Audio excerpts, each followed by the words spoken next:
Hablemos de salud mental, la importancia de esta y de tener una red de apoyo. Hablemos de cómo un muchacho, ante los ojos de la sociedad, puede ser un delincuente, pero en realidad solo estaba pasando por malos momentos. Es tiempo de ser empático. Por eso te contaré mi versión para que sepas que no estamos locos. Solo la sociedad no está lista para escuchar esto. Soy Heriberto Villicaña y esta es la red que necesitabas, porque la red la hacemos todos.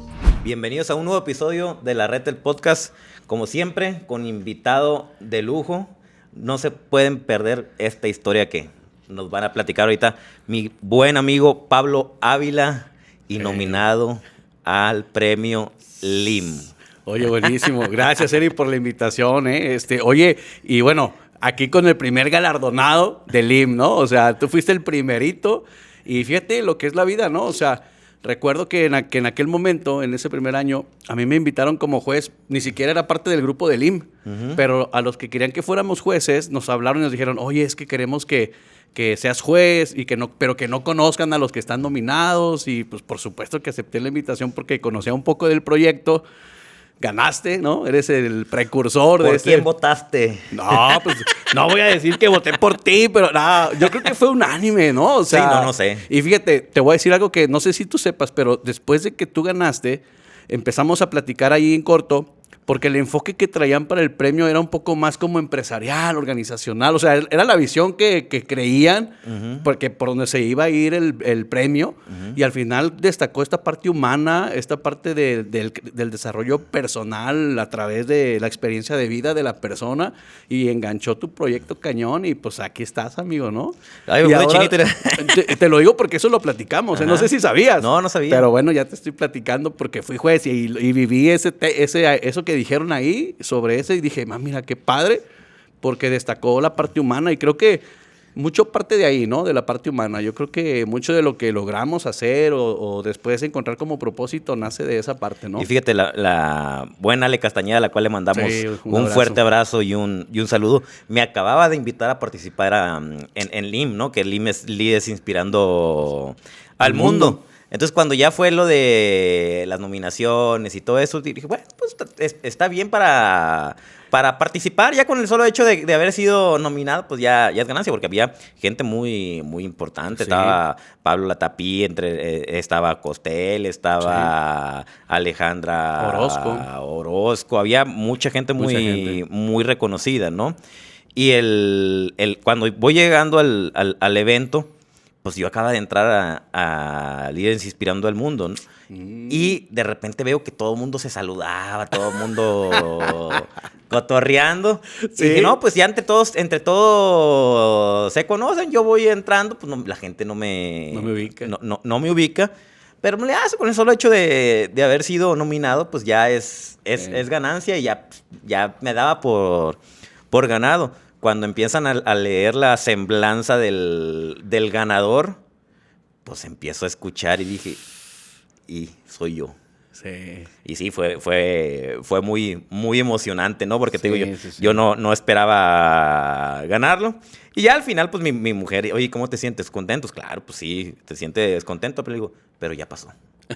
¿No? Ya gané, ahora que sigue, ¿no? Exactamente. Ya para el ego fue ese momentito. Ahora sí. A seguirle con lo que estamos. Pablo, para la gente que no te conoce, ¿quién es Pablo Ávila? Bueno, pues mira, Eri, mi nombre completo es Juan Pablo Ávila Cervantes. Hoy tengo 44 años. Soy papá de 2 niños. Tengo una niña de 13 años, se llama Jimena. Tengo un niño de 11 que se llama Matías. Pues son mi motor hoy, amigo, porque mira, aunque pues tengo una carrera profesional hecha en una compañía aquí en Guadalajara por más de 15 años que colaboro en la industria inmobiliaria aquí en Guadalajara, y me he ido desarrollando ahí con una licenciatura, una maestría, y he tratado de estarme preparando.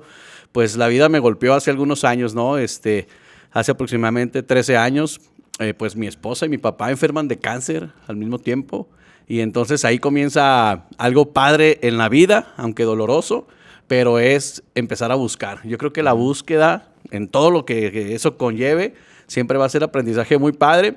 Tuve una infancia bonita, en realidad. Aunque al principio de niño, pues yo siempre he usado lentes, Eri. Desde primero de cuatro primaria. ojos. Era el cuatro ojos, ¿no? Entonces, de pronto fui bulleado, pero nunca me dejé. Yo creo que a nuestra edad, los que somos de nuestra edad y de chavos, pues sí nos agarrábamos ahí un buen tiro y ya se calmaban las cosas, ¿no? Ahora es diferente, pero bueno, en aquel tiempo me tocó eso. Pero sin embargo, fui un niño feliz, de familia. La verdad es que siempre fuimos muy unidos. Mi papá fue un tipo bien duro, entonces... De la vieja escuela. De la vieja escuela. Entonces, aprendimos de manera rígida, ¿no? Muy estructurado la forma en que aprendimos. Tengo 2 hermanos, yo soy el de en medio, y nos la llevamos bien. Hoy sobrevive mi madre, ¿no? Mi papá falleció por esto que te digo del cáncer, por ahí en 2016. Y sin embargo, pues bueno...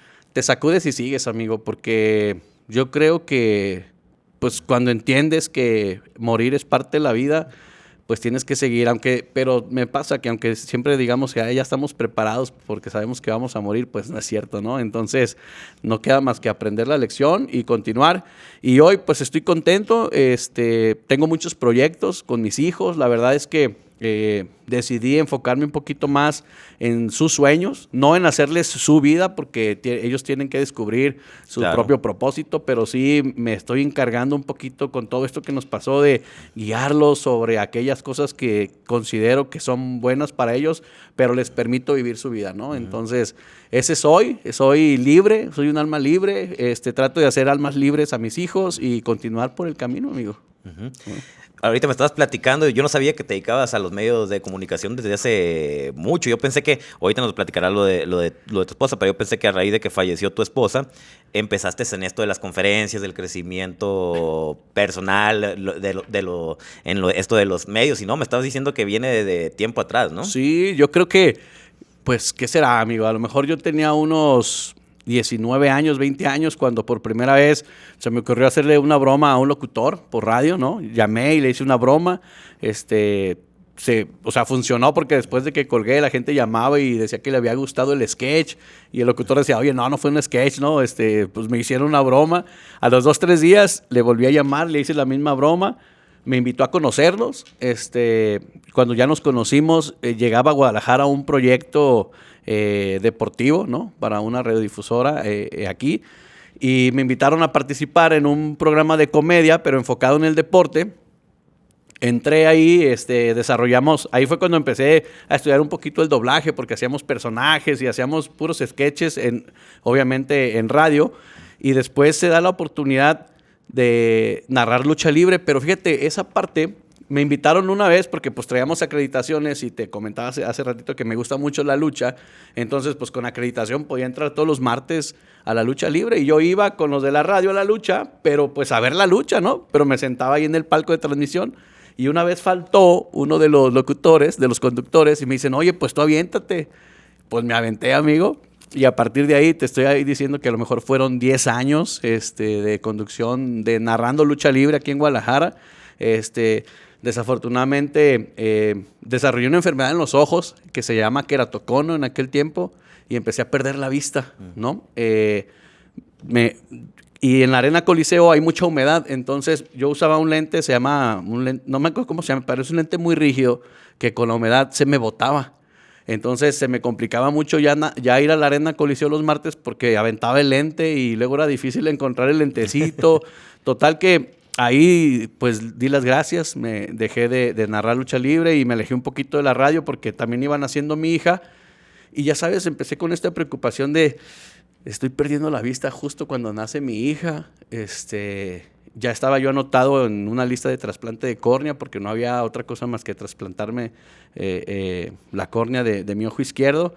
Y afortunadamente mi hija estaba como en los 20 días de nacida cuando me habla el médico un día que yo iba a mi trabajo y me dijo, oye, llegó una córnea. Para la gente que no sabe, la córnea es un tejido degenerativo, o sea, no se regenera, sino que muere con la edad. Entonces me decía, es que hay muchas córneas de gente adulta, pero pues amigo, yo tenía 26 años, 27 años. Me dice, si no te va a servir. Entonces, afortunadamente para mí, ¿verdad? Me llama un día y en la mañana y me dice, oye, hay una córnea. Yo estaba gastadísimo porque acaba de nacer mi hija Y me dice el doctor, te la pongo y luego me pagas, pero necesitamos salvarte la vista. Me trasplantó y mira, ya llevo 13 años con ese trasplante de córnea y afortunadamente muy bien. Y después de varios años, pues regresé a la radio a hacer participaciones y ahora, bueno, aquí andamos ahí picando piedra con un propósito distinto a aquellos tiempos. Si te fijas, allá era como todo relajo, comedia, cotorreo. Y ahora, después de todo lo que nos pasó con la experiencia de mi esposa, pues con un propósito muy claro y del cual me siento como contento y siento que ese es el camino. Encontraste el para qué. Sí, exactamente, así es.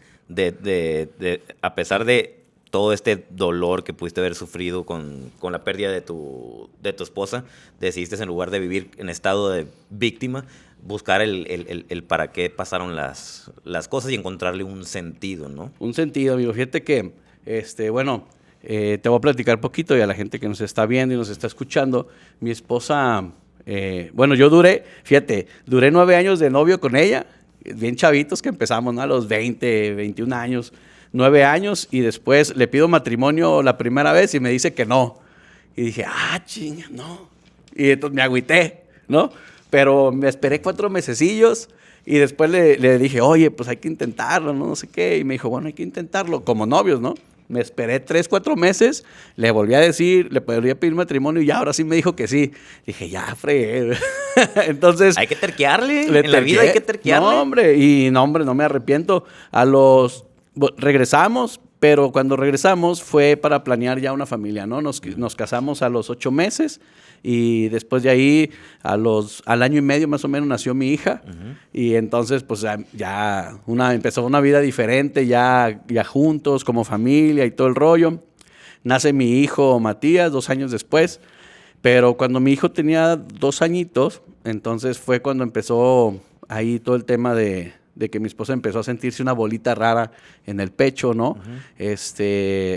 Pero pues en ese tiempo tenía 31 años, 32 años, entonces buscábamos a los médicos con quien cotidianamente asistíamos, como sus ginecólogos, médicos familiares, de repente la gente cercana, y lo que le decían, pues en aquel tiempo, ¿no? Y que ni es tanto, ¿no? Pero bueno, te estoy hablando de a lo mejor 13 años, 15 añitos. Uh-huh.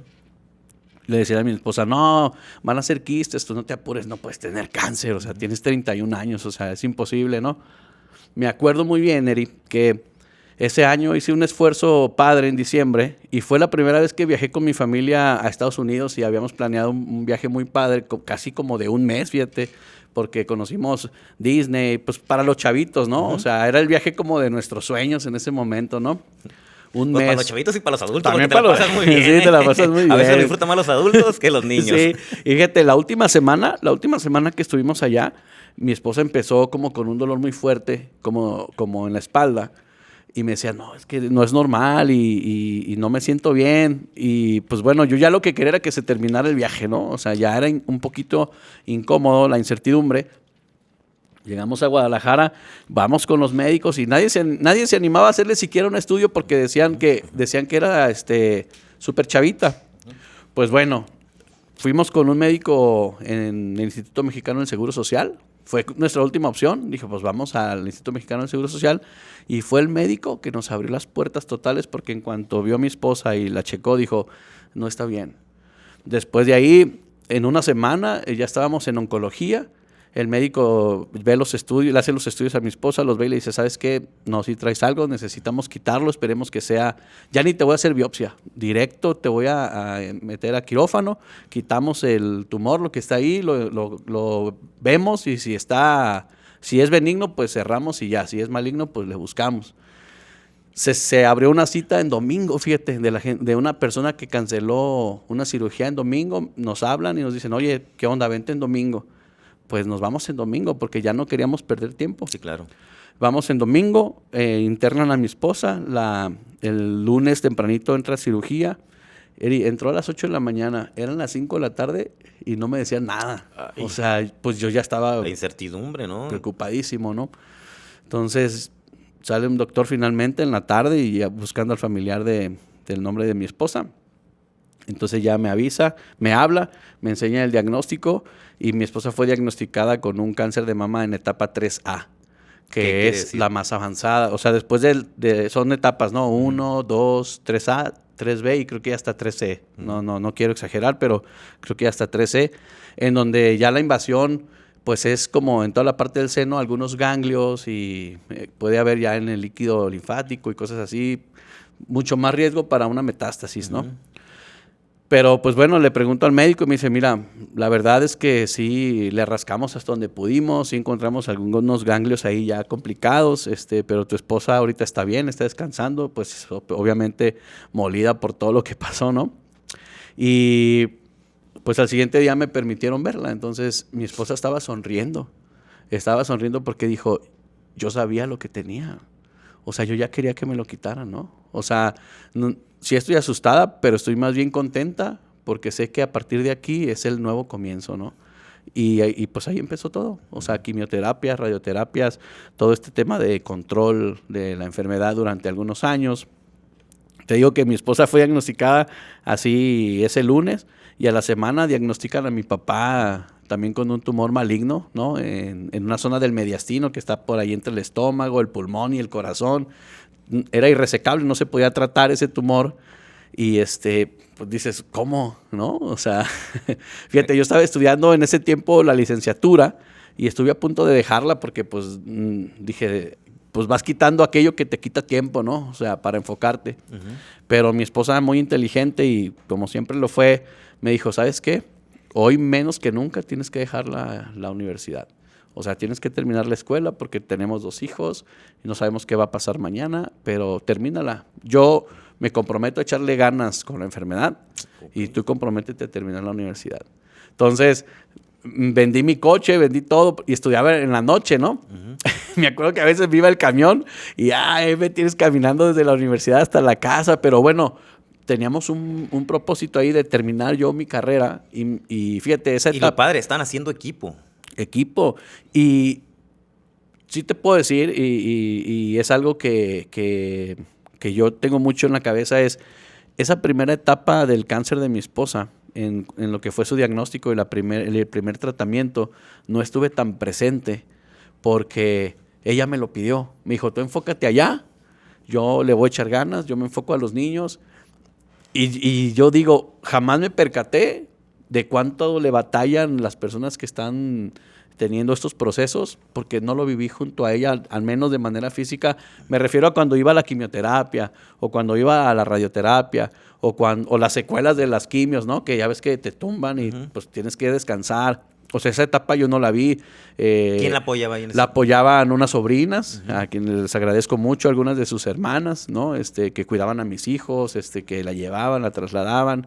Y afortunadamente nos permitió que yo terminara mi carrera de licenciatura, ¿no? Y después ya enfocarme un poquito más al seguimiento de su enfermedad, ¿no? Logramos controlarla por algunos años, llegamos a un momento en donde le llaman control, en donde ya no hay evidencias de cáncer en el organismo y ya nada más era periódicamente, ¿no? Cada 6 meses revisiones, cada 6 meses estar ahí pendientes de estudios y todo. Y empezamos a vivir padre otra vez porque dijimos, mira, le ganamos, ¿no? O sea, la verdad, no es que digas, ya lo vencí, pero sí te relajas, porque digo, cualquier enfermedad complicada, pues tienes que estar al pendiente, ¿no? Entonces empezamos otra vez a medio crear un poquito de patrimonio, compramos una casita, teníamos ahí ya, íbamos haciendo nuestras cosas, porque pues también son enfermedades caras, ¿no? Mis hijos creciendo. Y después de un tiempo, en la compañía donde yo trabajo, pues me invitan a estudiar una maestría, ¿no? Y yo, pues ahorita la cosa está como bien, pues me la aviento, ¿no? Y empecé a estudiar la maestría. Y un día, me habla mi esposa y me dice, ¿sabes qué?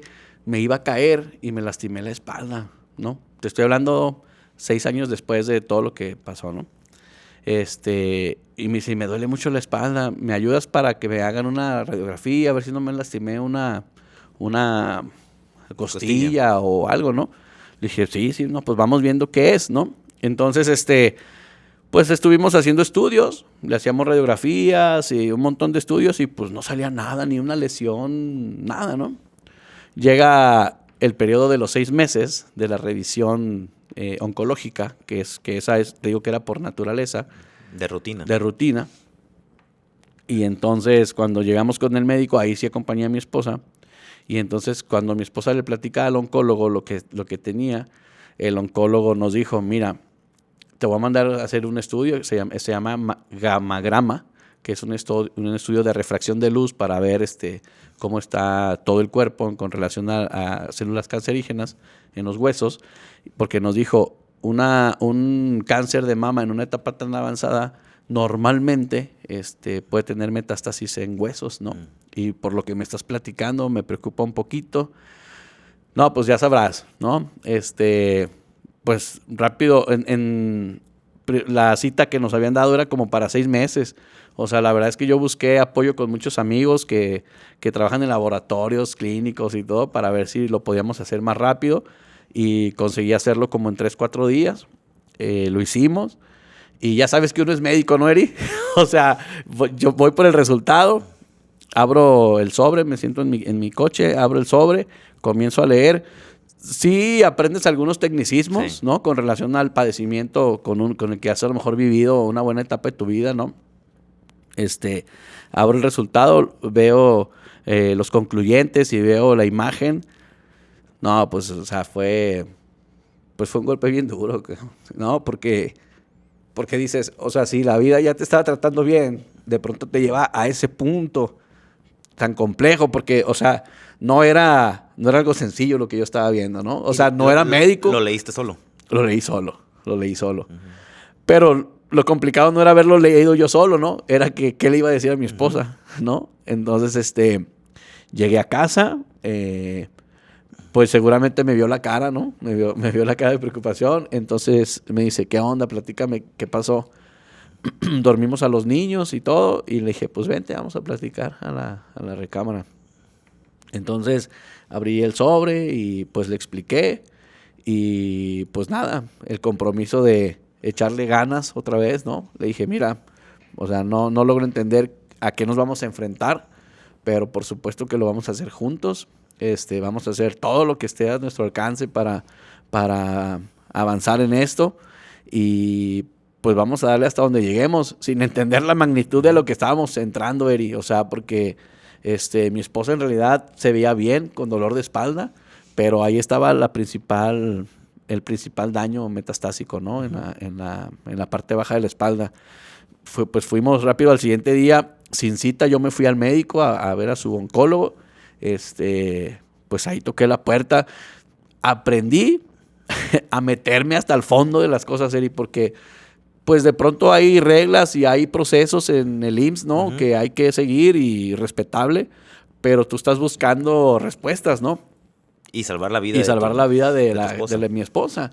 Entonces me metí, busqué, empecé a tener respuestas, me aceleraron algunos procesos, a la semana mi esposa comenzó a recibir nuevamente tratamiento.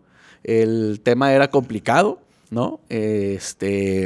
Había metástasis en ese momento, pues por el estudio lo veíamos en los huesos y después hicimos otros estudios ya hepáticos y otras cosas y vimos que comenzaba a haber algunas lesioncitas en hígado y en otras partes óseas, ¿no? Uh-huh. Entonces, pues el médico en una de las citas pues fue muy franco con nosotros y nos dijo que el pronóstico de vida pues era muy bajo, ¿no? Que 6 meses iba a ser muy complicado, pero pues que ellos iban a apoyarnos en todo lo que pudieran, ¿no?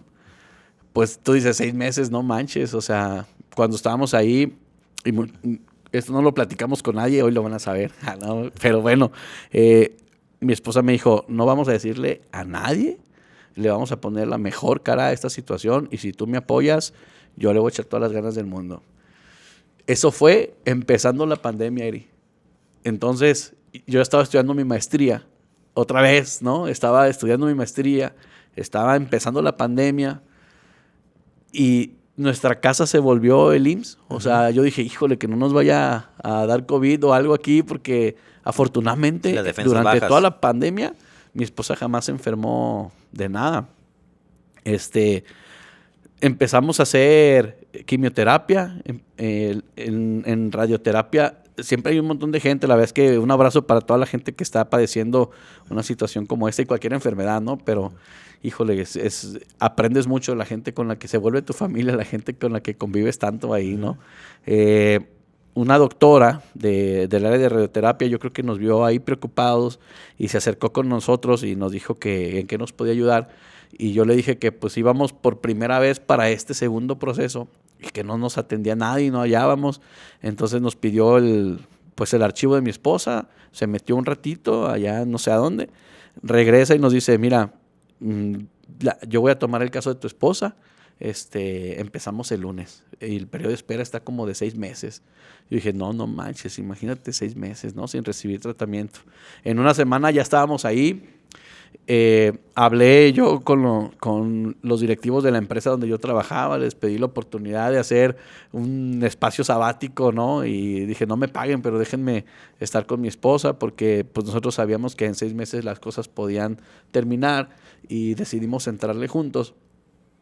Y fíjate, o sea, nos abrazaron tanto estos médicos que por ejemplo, mi esposa empezó a desarrollar después, ya era muy rápido, estaba muy acelerada la enfermedad, empezó a desarrollar unos tumorcitos en el cerebro tan evidente que mi esposa le ayudaba mucho a mis hijos a hacer las sumas, ¿no? De 3 más 2 igual a 5, el cielo es azul, y de pronto mi esposa decía, el cielo es...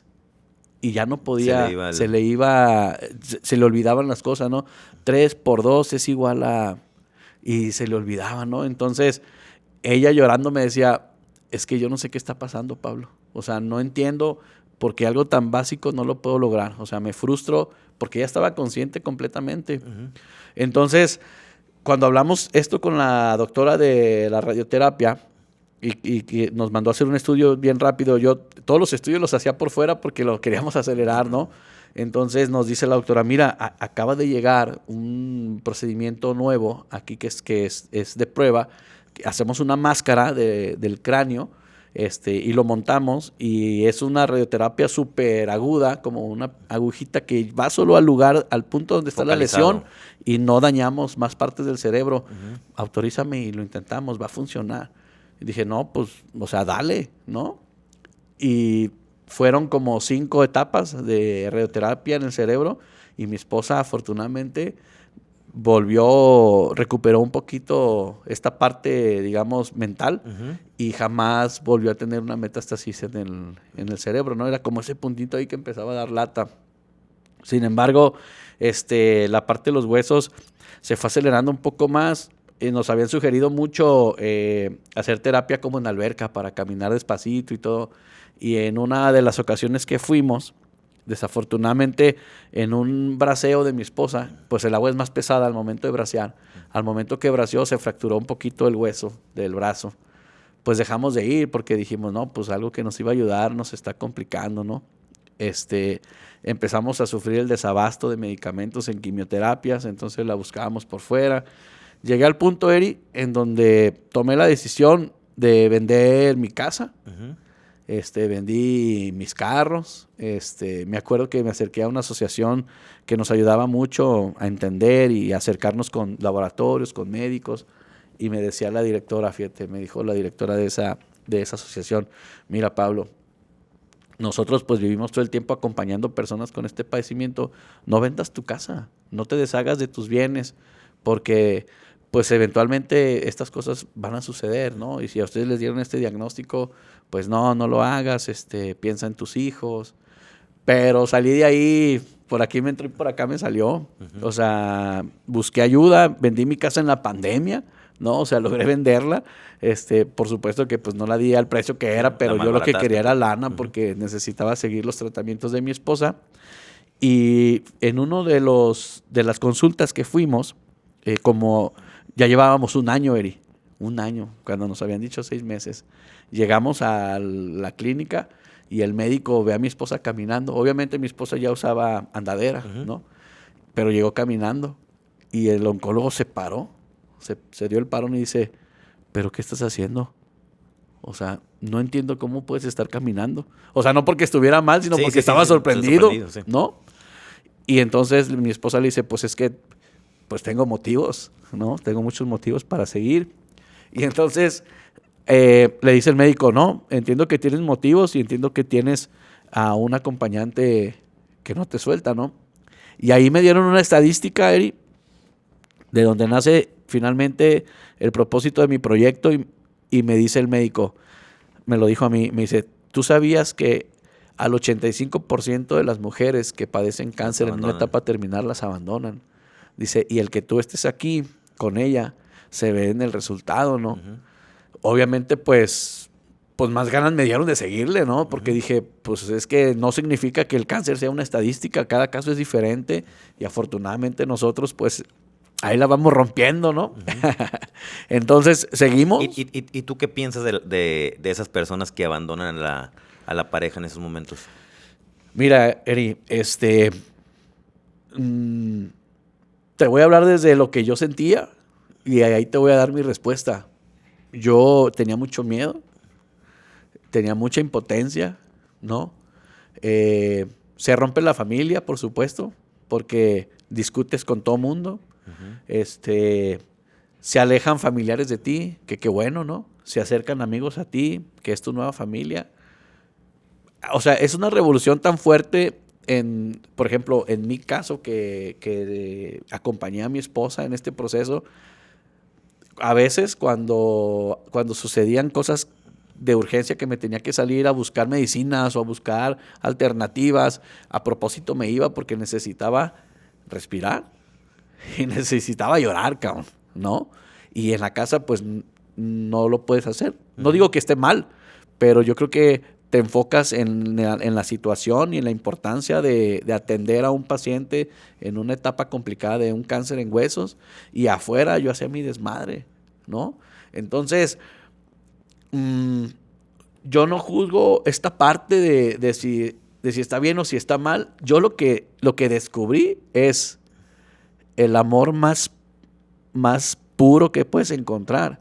Es hasta el punto más bajo del dolor, güey. O sea, yo encontré en el dolor de lo que vivimos la unión y el amor más sincero entre mi esposa y mis hijos y yo, cabrón, ¿no? O sea, creo que a mí me sirvió para decir, realmente somos tan fugaces, cabrón, que qué bonito se siente amar de esta manera, desafortunadamente a través del dolor, ¿no? O sea, yo creo que tú también durante tu vida descubriste el amor en esas etapas padres de dolor, por la enseñanza, no porque sea bonito que duela, ¿no? Y en el dolor aprendí a amarme. Exactamente.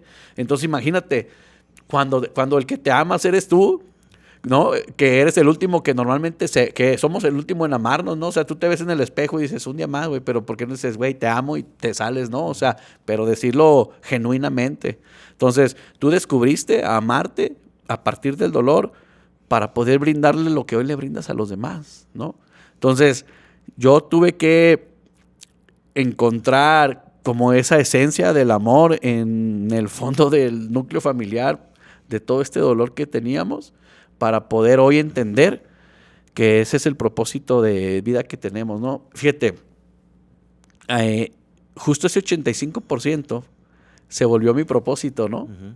Yo acompañaba a mi esposa o sea, todo lo que pasó, yo trataba de estar ahí. Había momentos en donde ya no me permitían entrar porque pues ya eran momentos privados entre mi esposa y los médicos, mi esposa y los laboratorios, pero de ahí en más aprendí a inyectar, aprendí a sobar, aprendí a cómo levantarla, o sea, me volví enfermero, ¿no? Uh-huh. Como vendí mi casa y todo, pues me regresé a casa de mi mamá, que nos prestó un cuartito, y renté una cama de hospital, contraté un enfermero, pero al enfermero le dije, enséñame, güey. O sea, enséñame porque yo soy el que va a estar con ella en los momentos quizá más complicados, ¿no? Entonces, me enseñó y fue avanzando la enfermedad porque mi esposa ya no pudo caminar después, ya no se podía mover mucho, pero jamás perdió la lucidez. Y hubo un momento en donde mi esposa me dijo, Pablo, hay que cuidar que los niños nunca me vean sufrir, uh-huh, ¿no? Entonces hicimos un ritual así de que yo llegaba de la chamba y Ahí estaban enterados, ¿a tus hijos sí les dijeron? A mis hijos no les dijimos. No les dijeron. Sí les dijimos que su mamá tenía cáncer otra vez, pero no les dijimos tampoco que que eventualmente la vida se iba a ir ahí como que degenerando y que eventualmente podía mamá perder la vida, ¿no? Sin embargo, pues ellos empezaron a ver que su mamá empezaba a perder ciertas características motrices, ¿no? Entonces luego mi esposa ya no caminaba y estaba nada más en cama, pero todavía se alimentaba bien. Mis hijos iban y platicaban con ella, les seguía ayudando con las tareas, ¿no? Terminé yo mi maestría de manera virtual y fíjate, algo que a mí se me ocurrió con esto de los medios de comunicación. Tengo un amigo que también es locutor y le dije, oye, ¿por qué no transmitimos mi graduación por Facebook, güey? Y porque tenía amigos que eran extranjeros, ¿no? Y yo dije, me voy a agarrar de estos güeyes para transmitirlo yo y que en mi casa lo vean, que mi esposa vea, ¿no? Y teníamos ahí un programita de radio los dos y le dije, ¿por qué no lo transmitimos? Yo pido autorización de la universidad, que no les cueste, nomás que nos presten la red de Wi-Fi, lo transmitimos y tú y yo conducimos el evento, güey. Y me dijo, va, güey, yo jalo. Pues logramos que nos dieran la oportunidad, que transmitimos en vivo. Mi esposa pudo ver mi acto académico, porque en realidad fue un esfuerzo, pues, por ellos, ¿no? O sea, fue un esfuerzo por mi familia, por mis hijos. Mi esposa pudo ver finalmente, por ahí está en Facebook luego, ahí les digo dónde para que lo vean, la transmisión de mi acto académico de la maestría. Mi esposa y mis hijos lo vieron desde casa. Finalmente fue una cuestión que pudimos cumplir padre. Esto fue en septiembre del 2021, ¿no? Cuando terminó, agosto del 2021, cuando terminó mi maestría. Mi esposa empieza a ponerse malita a principios de octubre del 2021. Pero me ibas a decir algo de un ritual antes de que me contes con la historia. Perdóname, me fui. Yo llegaba de trabajar y entonces el enfermero ya se iba y yo cuidaba a mi esposa todas las noches, ¿no? O sea, esa era como que una rutina. Y entonces yo le pedía al enfermero que me escribiera todo aquello que mi esposa iba solicitando durante el día y cómo la pasaba. Y sobre de eso, cuando yo ya llegaba con ella, pues platicaba sobre cómo se sentía con esto, qué había pasado con aquello. Y entonces cerraba la puerta de la habitación y acompañaba a mi esposa y pues yo la bañaba, ¿no? Le ponía perfumito así rico, talquito, le ponía su pijama, empezaba a darle sus medicamentos, porque al final los dolores eran pues muy fuertes, ¿no? O sea, la verdad es que pues muy, muy complicado, ¿no? Muchas veces mis hijos llegaban en esos momentos y pues ya yo con la desesperación de que fregado, no puedo hacer que se le quite el dolor y sé que él está batallando y todo. Pero nunca permitimos, porque mi esposa me lo pidió así, que mis hijos la vieran sufrir, ¿no? Entonces el ritual era todo este proceso de dejarla como en un estado tranquilo, con medicamentos, checando temperaturas, pues ya era un hospitalito, ¿no? Ahí el oxígeno, ya mi esposa usaba oxígeno. Y ya cuando mi esposa estaba medio dormidita, entonces ya permitíamos que los hijos entraran, se acostaran un ratito con ella sin lastimarla y platicaban con mi esposa, fíjate, y mi esposa medio sí les contestaba todavía consciente, ¿no? Y les daba su beso de buenas noches y ya. Porque fíjate, previo a este ritual que te digo en la mañana también, antes de irme a trabajar y antes de que llegara el enfermero, pues me aseguraba de que mi esposa tuviera ya sus medicamentos, que hubiera desayunado y que todo estuviera listo para pues poderme ir a trabajar, ¿no? Todo este tipo de cositas pues las aprendí ahí en cortito con el enfermero y pues con las cosas que te van pasando, ¿no? Una vez, antes de venirme a la casa de mi mamá, una vez mi esposa todavía caminaba poquito y del canto de la cama se resbaló y cayó sentada, ¿no? Pero no pudo, no podía pararse. Y era igual, no dejábamos que los niños entraran en estos momentos, ¿no? Pero fue tanto el tiempo porque yo estaba en el trabajo y a mí me llamaron porque me llamó, de hecho, uno de mis hijos, preocupado ya porque no se podía parar mi esposa. Y pues mis hijos estaban chiquitos, pues, ¿no? Entonces, me vine rápido del trabajo, le hablé a mi hermano, le dije, güey, ayúdame porque no la quiero lastimar. O sea, yo no quería levantarla de una manera brusca.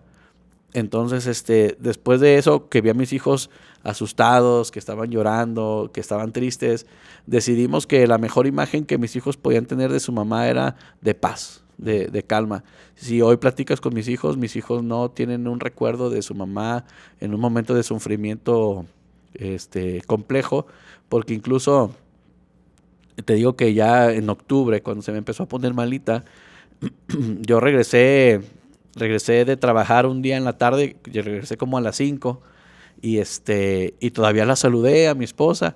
Ese día ahí en el barrio iban a hacer una misa porque hay mucha gente ahí que es católica y todo. Y pues le hablé al padre, le dije, oiga padre, pues échese una platicada ahí con mi esposa, ¿no? Platicó el padre con mi esposa, bien, el padre se salió, se fue a la misa. Y entonces mi esposa me habla y me dice, ven, es que me siento cansada. Y yo, pues recuéstate poquito. Y me dice, no, déjame acostarme en tu panza, ¿no? Entonces me recargué en la cama y ella se me acostó así, se recargó en mi panza, ¿no? Le gustan las almohadas grandes. Le gustan las almohadas grandes. Y de ahí ya no despertó, Eri. O sea, cerró los ojos, se relajó tanto y pues yo me preocupé, ¿no? Pero la vi tranquila y pues tenía yo ahí algo de equipo médico para checar todo y vi que tenía pulso, pero lo vi bajito. Vi ahí cositas que como que me alarmaron un poco. Y entonces, pues le llamé a mi mamá, ¿no? Y le pedí que le hablara a las hermanas de mi esposa, ¿no? Y les dije que les dijera que si querían venir, porque me iba a llevar a mi esposa al hospital, pero que necesitaba que se despidieran, ¿no? Uh-huh. Pues ya sabes que fui... O sea, tú ya te la solías. Yo ya me la solía. Pero fui el más odiado, pues, no sé, pues, no me creían que eso fuera a pasar. No, ¿cómo crees? Ángeles va a regresar. Dije, bueno, ojalá y sí, pero pues yo les estoy diciendo que me la voy a llevar y a lo mejor nos tardamos un tiempo allá, ¿no? Uh-huh. Le llamé a mis hijos, después en cortito pasé a mis hijos y les pedí que, pues, le dijeran a su mamá que todo iba a estar bien, uh-huh, ¿no? Que íbamos a salir adelante, que todo había valido la pena y que pues íbamos a echarle ganas, ¿no? A lo que seguía. Ese día, sin yo darme cuenta, mi hija, y apenas lo descubrí hace unos días porque me estaba enseñando su álbum de fotos, dice mi hija, mira papá, esta foto la tomé el día que te llevaste a mi mamá. Y tomó una foto del cielo con una nube medio rarita. Ya sabes, de pronto la fe y la emoción pues te mueven, ¿no? Pero es chistoso porque es algo que tampoco ves de manera cotidiana, ¿no? Entonces digo, ok, mi hija se quedó con esa emoción bonita. Y pues sí, ese día mi esposa falleció en el hospital. Uh-huh. Fíjate, dato curioso, y son estas conexiones que te digo entre médicos, entre gente que se acerca a tu vida. Cuando llegamos a urgencias, pues pasan a mi esposa y como a los 10 minutos sale un camillero y me dice, tú no me conoces, pero yo a ti sí te conozco desde niño. ¿Quieres pasarte con tu esposa? Y yo, pues si se puede, sí. Me dice, aguántame.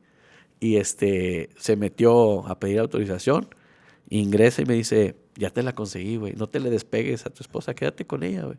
Entonces me pasé y pues estuve tomado de la mano de mi esposa hasta el último aliento de ella, güey. Uh-huh. O sea, fue algo bonito porque pues a mí ya me habían dicho que mi esposa solamente la iban a canalizar para que ella no estuviera sufriendo, uh-huh, pero que ya no había mucho que hacer, ¿no? Ya tenía invadido un poco más el hígado y otros órganos, entonces pues ya era complicado, ¿no? Por supuesto que pues me preguntaron, oye, ¿quieres que la entubemos? Y mi esposa jamás me autorizó que la entubaran, entonces la respuesta fue no. Y pues así esperamos el final de este proceso tan complejo, pero pues lleno de aprendizaje, ¿no? Entonces, pues así fue, hasta ese momento no pude estar ahí. Y en todo este proceso, ¿tu salud mental cómo estaba? Mira, es complicado porque yo no salía del enojo y de la frustración, ¿no? Estaba viviendo un duelo. No salía de esa parte. La verdad no entendía por qué nos estaba pasando esto tan complicado cuando ya lo habíamos vencido, ¿no? Uh-huh. Reniegas con todo mundo, reniegas con la vida. Veía a mis hijos y decía, pero ¿por qué si mi esposa es a los que más amaba y yo los veía a ellos tan unidos? O sea, no encontraba No encontraba quien me pudiera decir algo que me diera calma, porque por supuesto que siempre está el que te va a decir, que te dice que todo está bien cuando lo que menos quieres escuchar es eso, ¿no?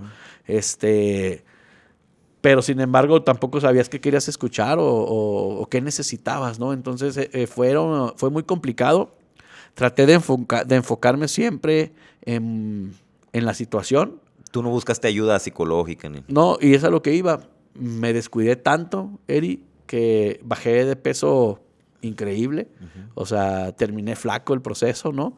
Después empecé con problemas sin saberlo. Después de que mi esposa fallece, me empecé a sentir mal de salud. Y vi que tenía los niveles de azúcar bien altos. Yo he sido hipertenso desde joven. Me descuidé cañón, ¿no? Ahorita traigo algunos temas de salud que todavía estoy tratando de ver qué es lo que me está pasando, ¿no? Pero fue mentalmente siempre que mis monstruos me atacaban para decirme que la vida era una basura, ¿no? Y que lo que habíamos hecho no había valido la pena y que al final de cuentas la vida te había quitado a tu esposa y la mamá de tus hijos y pues qué caso tenía todo. Siempre voltear a ver a mis hijos y a la poca gente que se quedó a tu lado, porque también eso es verdad. Y tampoco es malo, ¿eh? O sea, no juzgo porque pues todo el mundo tiene sus vidas y su vida y sus monstruos, ¿no? Entonces, la gente que se quedó, se los agradezco mucho porque hasta hoy es con la gente con la que he podido seguir caminando. Conecté con más gente increíble y al principio yo llevaba a mis hijos a terapia y de pronto pues yo también tomaba terapia porque dicen, es que tiene que haber esta conexión. Pero sentí que no funcionaba porque yo no entendía qué era lo que mis hijos realmente necesitaban y no lo expresaban, ¿sabes? Entonces me frustré más, cabrón, porque no sabía qué hacer y porque a lo mejor en el fondo tampoco yo quería recibir terapia, ¿sabes? Viví meses complicados hasta que un día agarré a mis hijos, porque ¿sabes qué, Eri? A final de cuentas, algo que me pasó mucho después de que mi esposa falleció no es el papá viudo con los niños, son los hijos que están solos. Y dices, güey, ¿cómo que están solos? Pues tienen a su papá, güey, ¿no? Pero a lo mejor la figura paterna, y no lo entiendo todavía, a lo mejor la figura paterna es en el trabajo y en las cosas materiales, pero no en la parte de conexión del corazón con los hijos. Ahí es la mamá y en la emoción y en llevarlos, güey, ¿no? Pero he descubierto tantas cosas bonitas en mis hijos, güey, que esa ha sido mi terapia, güey. O sea, conecté tanto con ellos. Mis hijos me dicen, papá, yo no me acuerdo tanto de ti como ahora que solo estamos los tres, güey. ¿Tú sabes lo que eso significa para mí? Güey, pues ¿dónde estaba yo, cabrón, no? Pues en la chamba, en la universidad, a lo mejor buscando alternativas, haciendo cosas para algo muy específico, pero descuidé a lo mejor la conexión con mis hijos. Entonces hoy, pues estamos contentos porque hemos entendido que juntos lo podemos hacer, que podemos, si vivimos juntos como este proceso tan complejo, sigue despegar. O sea, ya tocamos fondo, porque sí tocamos fondo, porque renegamos de lo que nos pasó, porque nos preguntamos por qué. ¿Estuviste a punto de tirar la toalla? De decir, ¿sabes qué? Ahí nos vemos. La neta, sí. Y tampoco nadie lo sabe, pero sí hubo momentos en donde... fíjate, te lo voy a contar así. Obviamente como matrimonio, pues nada es miel sobre hojuelas. Y había momentos en nuestro proceso de 13 años que estuvimos casados en donde tuvimos discusiones, ¿no? Hubo momentos en donde yo dije, ¿por qué no me divorcié en ese pinche momento, güey? Perdón por el francés. Pero sí dije, me hubiera divorciado y no me hubiera enterado de esto que pasó, no porque no lo quisiera, sino para que no me doliera, güey. ¿Sabes? O sea, me dolía tanto que a lo mejor yo lo que estaba tratando de decir es, no me hubiera gustado vivir este proceso de dolor o saber que sucedió si me hubiera ido, ¿sí sabes? Pero ¿sabes qué? Me pasó 1 o 2 veces, pero fue mucho más valioso para mí de verdad quedarme, entender el proceso y decir, hoy mi propósito o lo que yo entendí es clarísimo Y fue fundamentado en todo este proceso de aprendizaje a través del dolor de mi esposa, que la verdad es que, te digo, todo mi cariño y respeto para la gente que está viviendo estos procesos. Y si alguien ahorita está pensando en irse, pues yo creo que no es malo pensarlo. Pero tomar una decisión que debe ser muy duro, quedarte y aprender lo que la vida te quiere enseñar ahí, ese va a ser el verdadero propósito para lo que sigue, ¿no? Nadie tenemos la vida comprada y no sabemos cuándo se va a acabar, pero cuando entiendes el fundamento de lo que la vida te está diciendo con esa prueba tan dura, y si tienes gente a tu alrededor a quien amas, te enseñas a que el amor es el que te hace moverte. O sea, lo demás es material y va y viene. Y sí, yo ahorita no tengo una casa, no, sí, yo ahorita no tengo a lo mejor un patrimonio, pero no manches, o sea, tengo a mis hijos y tienes una cabeza y si estás bien mentalmente, algo que decías, yo creo, ¿no? Cuando entendiste para qué fue lo que te sucedió y empiezas a enfocarte en el propósito de hacia dónde quieres ir tú y hacia dónde quieres llevar a tus hijos, es paso ganado, güey. Y cuando conectas con el dolor de lo que viviste, a lo mejor tú en tu descubrimiento en donde te amaste y cuando diste este paso hacia adelante, así como yo con mi esposa cuando la perdí, dije, ya la perdí, yo ya no la voy a recuperar. Y vas al siguiente paso, comienzan las cosas bien bonitas y las conexiones con lo que viene, porque yo sí creo que al final como energía vamos a volver a conectar, güey. Entonces, qué mejor tener un aprendizaje espiritual o del alma con estas conexiones humanas para llegar y trascender y decir, nos convertimos en gigantes espirituales, güey, ¿no? ¿Qué aprendizajes y qué cosas positivas han surgido después del fallecimiento de tu esposa? Mira, Eri, lo primero es el desapego, güey. O sea, no es fácil y yo creo que yo siento, voy a hablar desde lo que yo viví, yo siento que cuando alguien muere, no estás triste porque se va, sino porque ya no la vas a volver a ver. Entonces, trabajar el desapego tampoco es de la noche a la mañana. Es un proceso. Pero cuando tú entiendes que eventualmente la pérdida, y no hablemos de la muerte, pues la pérdida de un trabajo, la pérdida de un amigo que se va a otra ciudad, de un hijo que se va a ir a trabajar porque va a ser exitoso, o sea, cualquier situación de pérdida de alguien y trabajar el desapego, cuando logras entender que es para el bien de alguno de los dos o para el bien del proceso, o sea, creo que la parte de sanar es más rápida, ¿sabes? O sea, porque dices, va, te deseo lo mejor, que buen camino y yo sigo el mío, ¿no? ¿Qué aprendí de ti? ¿Qué aprendimos mutuamente? Y yo sigo con ese proceso, ¿no?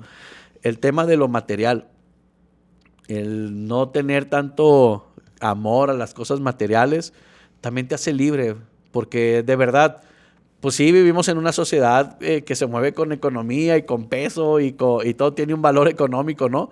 Pero cuando realmente entiendes que lo que te llena el alma no es caro, o sea, una nieve y 2 horas de sentarte en el parque con tus hijos, oye, un refresco o un hot dog en la noche con una buena plática con un amigo, ¿no? Una cerveza con una amiga y que te platique sus broncas y que a lo mejor que lo que quería era que la escucharas. Imagínate la profundidad del aprendizaje que hay ahí. O sea, eso también ha sido muy, muy importante, ¿no? Por supuesto que hay que buscar también la estabilidad económica, pero el desapegarte un poquito de esa parte o quitarle ese valor o ese peso es una carga brutal, ¿no? Y después, el amor hacia las personas cercanas que tú quieres en tu vida, no las que tú pretendes que te quieran en tu vida, porque tú no puedes decidir por ellos, tú eso no lo controlas. ¿Y cuántas veces no vemos no, es que fulanito me gustaría que estuviera aquí hoy? Hey, no depende de ti. O sea, tú síguelo amando y tú honra a esa persona, pero si esa persona decidió irse, pues sus razones tendrá, ¿no? Pero cuando tú entregas este cariño o este amor y hacia esas personas que sí pueden estar cercanas a ti y con las que puedes crecer, creo que es brutal. Y compartir ese crecimiento con ellos, la verdad es que es bonito, ¿no? Yo creo que son como que de las cosas que más he aprendido con esto. Si pudieras regresar el tiempo al momento en que estás leyendo el resultado de los médicos, ¿qué le dirías a ese Pablo, Pablo de ahorita? Esa es una buena pregunta y nunca me la había hecho, cabrón. Pues fíjate que le diría, métele huevos.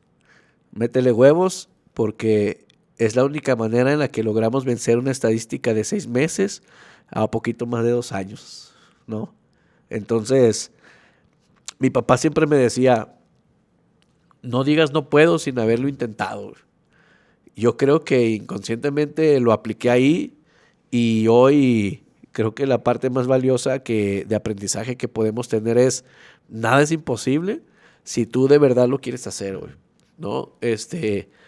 Llevo escribiendo mi libro poco más de 2 años, ¿no? Desde que mi esposa volvió a enfermar y por una cosa o por otra, la vida te hace de pronto dejar los textos ahí o a veces arrastras el lápiz y terminan las hojas mojadas, ¿no? Porque es una catarsis bien cañona y no se puede, pero cuando tú te fijas un propósito y sabes que va a doler, porque de verdad tú sabes que cuando algo va a doler, ¿no? Pero atrévete a sentir ese dolor porque sabes que después del dolor más fuerte nace el amor más fino, cabrón, ¿no? Entonces, solo le diría, pues échale huevos, ¿no? Porque es la única manera. ¿Qué le dirías a ese 85%? Yo lo que le diría a ese 85% es, dense la oportunidad de sentir el amor así de fuerte, ¿no? Así como duele, así se siente el amor. Entonces, imagínate, y a veces yo digo, imagínate el proceso que está pasando la persona que tú amas, porque decidiste estar con esta persona en las buenas y en las malas, ¿no? Y a veces es un speech muy hecho cuando estás en el altar y en las buenas y en las malas, ¿no? En el salud y en la enfermedad y hasta que la muerte nos separe. Cuando la vida te pone en ese punto donde te trae a la mente eso que dijiste en el altar y dices, ay, güey, o sea, ¿lo dije en serio? No. Date la oportunidad de sí vivirlo porque lo que viene después es lo mejor, ¿no? Y de verdad, no siempre tiene por qué ser la muerte. O sea, nosotros eran 6 meses de vida de mi esposa, lo logramos 2 años y cacho, pero ¿qué tal que venzas al cáncer, no? ¿Qué tal que lo logres encapsular y lo mantengas ahí por 6, 8 años más? Pues imagínate qué padre ha de ser que juntos vivieron este proceso y le dieron un golpe duro a la enfermedad y lo vivieron juntos. Yo creo que este tipo de cosas deben de conectar muy fuerte a la pareja, ¿no? A mí me conectó con mis hijos, ¿no? Pero con mi pareja me tenía, pero sí súper ahí de estar y de echarle para adelante. Entonces yo le diría a ese 85%, dense la oportunidad de estar ahí con la persona que aman. Van a aprender mucho, conviértanse en los brazos de la persona, en las piernas de la persona, no en la cabeza de la persona, porque jamás vamos a entender en el fondo por lo que ellos están pasando en la parte emocional y en temas de dolor, pero cuando nos volvemos los brazos y los pies de la persona que está sufriendo y que más si somos su acompañante de vida, la verdad es que es un muy buen sabor de boca y un aprendizaje muy, muy bonito que la verdad es, no quiero una segunda experiencia de esas, pero agradezco a la vida el que me puso ahí y que me permitió no ser parte de ese 85% porque es brutal el aprendizaje emocional y la conexión con la persona, ¿no? Es una vibra muy, muy padre. ¿A tus hijos qué le dirías? Pues a mis hijos lo único que les puedo decir es que cumplan sus sueños, que no me hagan caso, ¿no? Que yo solamente los quiero guiar, quizás para que el golpe no sea tan duro, pero de verdad también eventualmente se tienen que caer y tienen que aprender de eso. A mi hija, que nunca deje de ser quien es, yo sé que va a llegar lejísimos.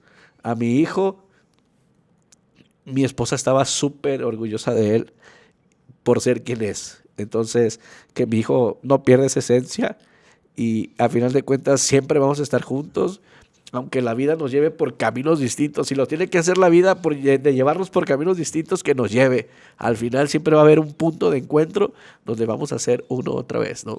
¿Sientes a tu esposa cerca? Todo el tiempo. Todo el tiempo. Mi esposa tenía una energía tan bonita que yo sé que cuando estoy en estos puntos más íntimos con mis hijos, conectamos, güey. Te voy a contar una historia y a la gente que nos está escuchando, este tatuaje es un árbol de la vida. No sé si se ve ahí, pero tengo un árbol de la vida aquí. cuando mi esposa falleció, yo soñaba este árbol. Y una persona me hablaba y no alcanzaba a identificar quién era y pues nunca me acercaba, ¿no? Y así como 2 meses soñaba este árbol. Y un día, pues en el sueño, pues sí me acerqué al árbol, ¿no? O sea, me hablaba tanto la persona que me acerqué al árbol y me decía, es que te tienen un mensaje, güey. Entonces me asomé por los troncos del árbol y entonces del otro lado estaba una persona que no logro identificar quién es, pero me dijo, no te preocupes, todo va a estar bien. Y un día con mi hija platicando, así, me dijo, papá, te tengo que contar algo que soñé. Y yo, ¿qué soñaste? Me dice, es que soñé un árbol. Y entonces me acerqué al árbol y era mi mamá. Y me dijo, hija, todo va a estar bien. Y dije, ay, güey, ¿cómo es posible, no? Entonces, sí hay una conexión, sí hay energías, y por eso decidí tatuármelo. Y dice, Dios te ama, porque fue Dios, güey. O sea, si algo nos faltaba para entender que el propósito de nuestra vida era a partir de que mi esposa trascendió, ahí era más que claro. Entonces, ese 85%, avientes el tiro. La neta es que el resultado después, sea cual sea, no es más que puro amor, güey, ¿no? Y a mis hijos, pues, gracias por aguantarme, güey. ¿Y tú qué sientes que está cerca a tu esposa? ¿Qué le dirías a tu esposa? Pues, le daría las gracias por sí haberse casado conmigo. Porque primero me rechazó. Hacerle caso a la terquez. Por hacerle caso a la terquez. Por haberse casado conmigo.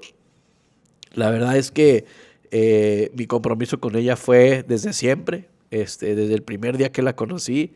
Decirle que pues yo el amor que tengo por ella es para siempre. Y en mis hijos la veo a ella. Y así como la cuidé a ella, pues voy a cuidar a mis hijos. Y pues la verdad es que gracias a mi esposa descubrí la esencia de quién realmente soy yo, güey. O sea, porque yo andaba en el desmadre, me encantaba, pues era locutor, era la fiesta, era todo, y mi esposa, yo siempre se lo dije a ella y se lo decía a todo el mundo, si alguien en esta vida a mí me aterriza, es mi esposa, güey. Entonces, le agradezco porque todavía hoy, en mis noches de insomnio, llega y me aterriza, güey. Entonces, pues está brutal. Ha sido una conexión muy, muy padre. Ha sido una bendición esta vida que me tocó, con todo lo que conlleva. Y la verdad es que, pues venimos a aprender, ¿no, Eri? O sea, yo creo que todo el mundo debe tener una experiencia que parte del dolor, pero cuando entendemos que el propósito es el amor, yo creo que todo vale la pena, ¿no? Gracias por abrir tu corazón. Wow, muchas gracias por invitarme y pues ahí disculpen esto, pero es parte de la catarsis, yo creo, ¿no, Eri? Muchas gracias por invitarme y pues también te admiro mucho, amigo. Sé tu historia y sé que es brutal cuando logras llegar a estos niveles de conciencia después de vivir una vida tan compleja, ¿no? Mijo, nos veremos ahí en la entrega del premio al líder más influyente ahí nos de vemos. Guadalajara. La gente, ¿cómo puede localizarte? ¿Cómo puede seguirte en redes sociales? Estoy en redes sociales, en Instagram como @PabloAvilaC y en TikTok como Pablo Ávila Oficial. Ahí estamos. Ahí platíquenme y ahí echamos cotorreo, ¿no? Gracias. Y amigos, muchas gracias por acompañarnos en este episodio. Como siempre les digo, ayúdenos a compartir, pero hoy les voy a pedir un favor muy especial. Ayúdenos a compartir para que este mensaje llegue a ese 85%. Esto fue la Red del Podcast con su servidor Heriberto Villicaña. Me encuentran en todas las redes sociales como Heriberto Villicaña Life Coach y nos vemos en el siguiente episodio. Esto fue la Red del Podcast con su servidor Heriberto Villicaña. Tu historia aún no está escrita y el único que puede cambiarla eres tú mismo. Así que, ¿estás listo?